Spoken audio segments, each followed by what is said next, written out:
تمہیں غسل دیا جائے گا، تم حرکت نہیں کر سکو گے۔ تمہارے لباس کو کچھ تو لوگ اتارتے ہیں، یہ اچھی اچھی پوشاکیں پہننے والے بھی، یہ خلعت فاخرہ پہننے والے بھی، سنیں کس طرح چیر کے کاٹ کے پھینک دیا جاتا ہے، اور 3 چادریں تم پہ ڈال دی جائیں گی اور تمہیں قبر کی طرف لے جایا جائے گا۔ وہ وقت ہوگا جب تمہارا اصل وقت ہے کہ اب نتیجہ کیا نکلنے والا ہے۔ ایک ایسا عارضی گھر جس کی طرف تم جا رہے ہو اس کو قبر کہتے ہیں۔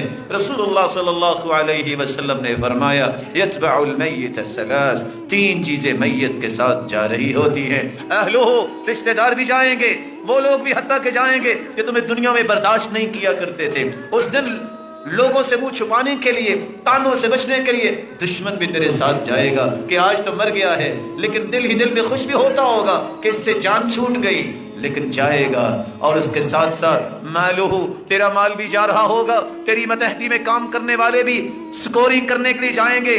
نہ گئے تو لوگ کیا کہیں گے؟ اگر تیری کوئی گاڑی ہے، اس وقت غلام ساتھ جاتے تھے اور گھوڑے اور خچر ساتھ جاتے تھے سوار ہو کے، اور ساتھ تیرا عمل بھی جائے گا، لیکن کچھ ہی وقت گزرے گا، کوئی زیادہ وقت نہیں گزرے گا۔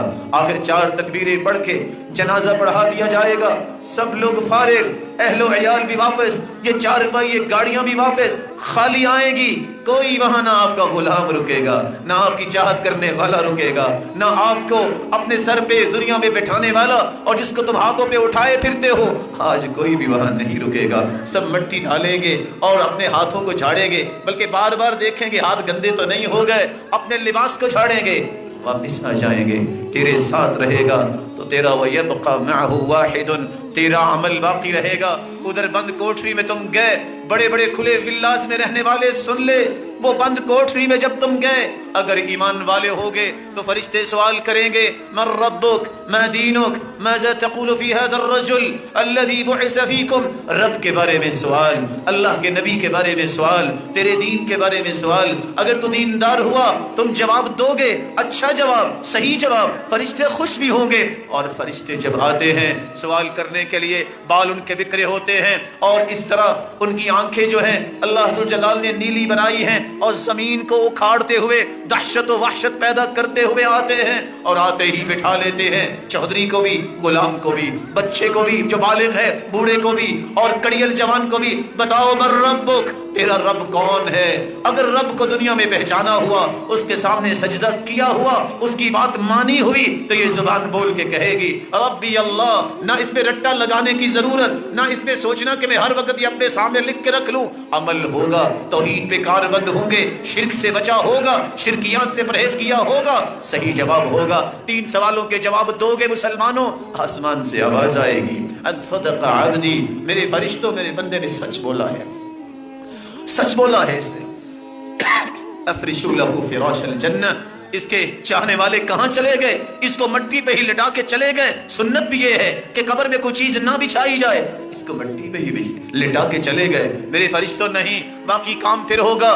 جنتی بچھونے فوراً اس کے نیچے بچھا دو۔ البسوہ لباس الجنہ، یہ تو بہت مہنگا کپڑا پہنتا تھا، اللہ نے اس کو دیا تھا اور اللہ ذوالجلال کی نعمتوں کا اظہار کرتا تھا۔ نہیں، یہ 3 کپڑے جس پہ سلائی بھی نہیں ہوئی، یہ چھوڑ کے چلے گئے۔ البسوہ لباس الجنہ، اس کو جنتی لباس پہنا دو۔ ابھی جنت تو نہیں آئی، لیکن وعدے یہاں سے ہی پورے شروع ہو جائیں گے، پورے ہونے شروع ہو جائیں گے۔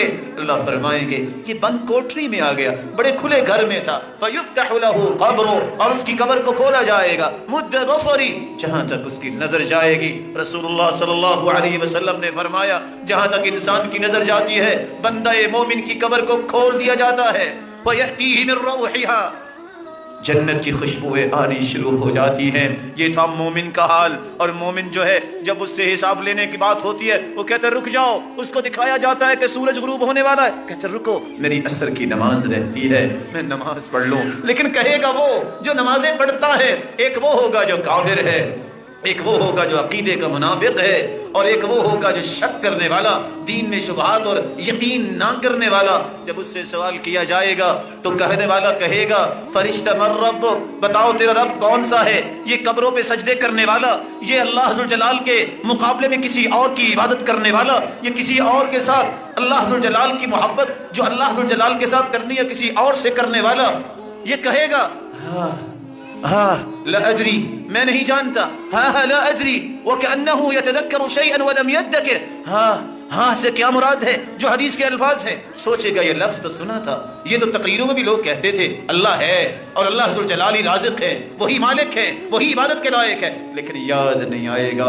پھر پوچھا جائے گا ماذا تقول فی هذا الرجل الذي بعث فیکم, پیغمبر کے بارے میں تمہارے نظریات کیا ہیں, تم کیا جانتے ہو؟ جس نے سنت کو اختیار کیا نہیں ہوگا, جس نے ساری زندگی بدعات کو سینے سے لگائے رکھا, جس نے اپنے بڑے کو, جس نے اپنے سینے سے نکلنے والی ایک بات کو ہی نبوت کا درجہ دے دیا کہ میں جو کہہ رہا ہوں وہ سچ ہے, وہ کیسے کہے گا کہ میں نے اللہ کے رسول کو اپنا پیغمبر مانا ہے؟ میں دینوں کا, تیرا دین کیا ہے؟ جس نے قرآن پڑھا ہوگا, حدیث پڑھی ہوگی, دین کا قانون اور آئین اور دستور اسے سمجھ آئے گا, اس کے مطابق وہ جواب دے سکے گا مومن. لیکن منافق جو ہے, کافر جو ہے, اور شک کرنے والا جو سوچتا ہے لگتا نہیں ہے کہ دینداروں کا کچھ بن سکے گا, لگتا نہیں ہے کہ نماز پڑھنے والوں کی کوئی کام آ سکے گی, ایسے شخص قبر میں جواب نہیں دے پائیں گے. اور دونوں ہستیاں آپ کے سامنے ہیں. ایک مومن ہے جس کو فرشتے کہیں گے اتنا تو بتا دو, تمہیں جواب کیسے آئے؟ یہ بندہ مومن وہاں بھی کہے گا قرأت القرآن, میں نے قرآن پڑھا, وعملت بما فیہ, میں نے اس پہ عمل کیا. اور دوسری روایتوں کے الفاظ ہے وصدقت بہ, میں نے قرآن کی ہر بات کو سچا مان لیا, جو اس کے اللہ کے پیارے محبوب نے بات کی میں نے اسے سچا مان لیا. اس وقت پھر کہتا ہے, جب اسے جنت میں اس کا گھر دکھا دیا جاتا ہے, کہتا ہے رکو رب اقم الساعہ, رب اقم الساعہ, اللہ جلدی سے قیامت کو قائم کیجئے, حتی ارجع الی اہلی, کیوں؟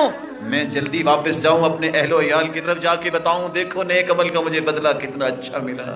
اللہ کے فرشتے کہتے ہیں نم کہ نومت العروس, سو جاؤ, اس وقت تک سو جاؤ جب تک قیامت نہیں آ جاتی, اور ایسے سو جاؤ جیسے دلہن سوتی ہے, کوئی اسے اٹھانے والا نہیں.